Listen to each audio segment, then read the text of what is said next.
Hi guys, this is Tony Gattari from Achievers Group with another stirring practical business insights. And guys, I'm actually going to just give you some some characteristics of high performing teams. Just want to share you some stuff that I've seen around the world. And I've really just brought this down to 12 wonderful nuggets of what are the characteristics that really make high performing teams. So let's go through them one by one so we have absolute clarity as what is required inside a business. Number one principle or number one characteristic of high performing teams is a common goal. You got to have a common goal. You know, in sport it's to win, but you got to make sure that everybody knows what the common goal is. Everybody is clear in knowing what that goal is. Number two, you got to have a winning culture. You know, it's really important to actually ensure that you have a performance-driven culture that actually says we like to win. But you've got to make sure you show people how they can win, because not everybody's in sales. How does somebody in customer service win? How does somebody in production win? How does somebody in accounts win? They are still seeking to win, because nothing builds motivation like a sense of winning. Number three principle, you got to have a strong leader. Now, I'm not suggesting that the leader has to be dominant, but there is a difference between leadership and management. Leadership is about influencing others and helping them on their journey. So, you know, a lot of people that I see, they try to be friends with their team members. That's all cool, but friendship will only motivate them for so long. What they're looking for is leadership. And strong, consistent, ongoing, congruent leadership is essential in building high performance teams. Number four, 100% involvement. Hey, let's just imagine, guys, that you're in a sporting team. And just say, imagine we are playing rugby union, and we play a bit of rugby union in Australia here, and one of our neighbours across the ditch is New Zealand, and they're passionate about rugby union. Just imagine you're playing for Australia, and you're about to run on the park in the World Cup. And as you're about to run on, okay, you go up to the coach and you say, "Coach, I'm only going to give it 60% today." Do you think the coach would actually allow you to go on the field? Of course he wouldn't. Because as soon as you actually go onto that field, as soon as you run on that field, there is an expectation that you're always going to give it your best. You don't go into a sporting fixture believing that I'm only going to give it 50%. So why would you do that in a workplace? Number five, I think it's really important, you have to know how to support your stars. You actually have to know how to really understand that you don't treat everybody the same way. You know, the Pareto principle says that 20% of my team members give me 80% of your value. Please look after your 20%, because they are worth their weight in gold. And what a lot of companies don't do is they don't support their stars.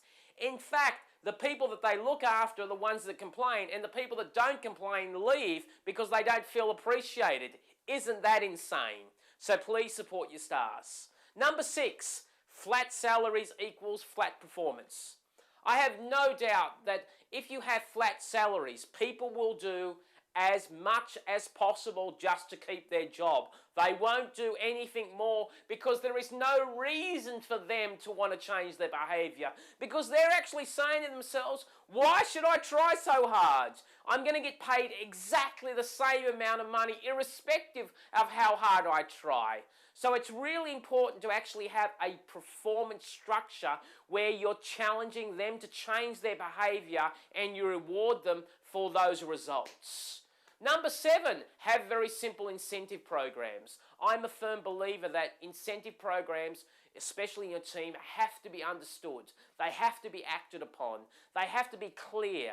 People have to see what they're actually going to get, and they have to get the reward quickly. Ideally, I believe if it's monetary, you need to put it in their pay packet as quickly as possible. Because I actually know that most people will spend money in advance. So just imagine that you actually put together a sales commission structure, and instead of waiting at the end of each quarter to pay them, you actually pay that commission weekly with their normal paycheck. I'm figuring they'll start spending that money in advance. I'm figuring that they'll get $600 or $700 in their pay packet and go, Yahoo, let's spend it. And you know what they'll do? I will assure you, it's called Parkinson's Law. It says the more money you earn, the more money you spend.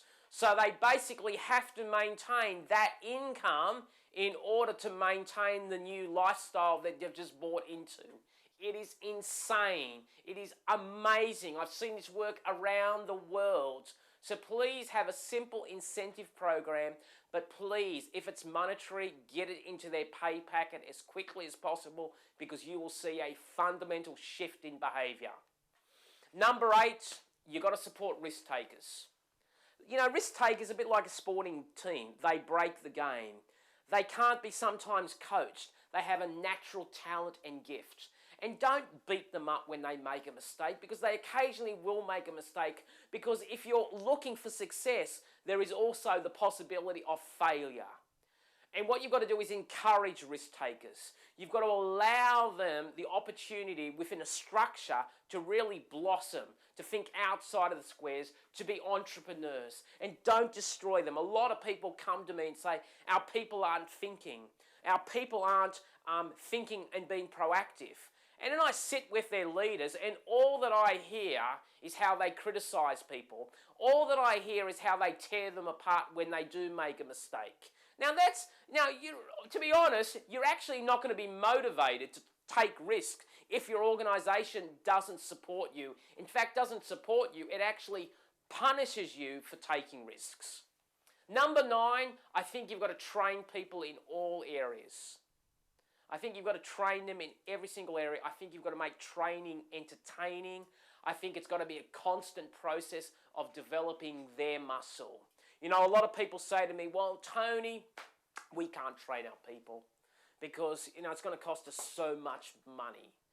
And, you know, and what happens if they leave? And that's not a really good question. You know, the better question is, what happens if you don't train them and they stay? And a lot of people then say to me, well, but training's like, you know, it doesn't work because they just go back to their old behavior after the training. Yeah, but you know what? You get dirty once you come out of the shower. It doesn't mean you don't have a shower again. I think training is a constant, ongoing process. And what I have noticed is that if it's part of your culture, training is part of your culture, you will see amazing results if it's done continuously right through the development of those people. Number 10, in high performance teams, the characteristics really need to have job descriptions for everybody. But it's really important to make sure that those job descriptions are understood by the team members doing it. And that doesn't mean you just give them a 3-page document and say, this is your job description. Articulate it, have a conversation with them. Ask them to repeat back to you what they think their role is. And if you could also tie in key performance indicators with that job description, that is a double bonus. Number 11, hire passionate people. Enthusiasm and passion is so necessary in driving businesses. I believe passion is one of the greatest single characteristics that amazing people have. They have a passionate, zestful approach. So hire passionate people. Don't hire wet blankets. Don't hire misery. Don't hire negativity. Because, you know, if the courtship, the interview is difficult, just imagine what the marriage would be like. And number 12 is just make your business a great people magnet. There's an old principle. When you are attractive, and remember, attraction is not based on size. It's based on vision. It's based on culture. You will actually attract the right people. So when you become attractive, when your business becomes attractive, when its vision becomes attractive, it is quite remarkable how you attract those people into your business. So guys, I just wanted to say thank you. I hope you've enjoyed our latest video vitamin. God bless you.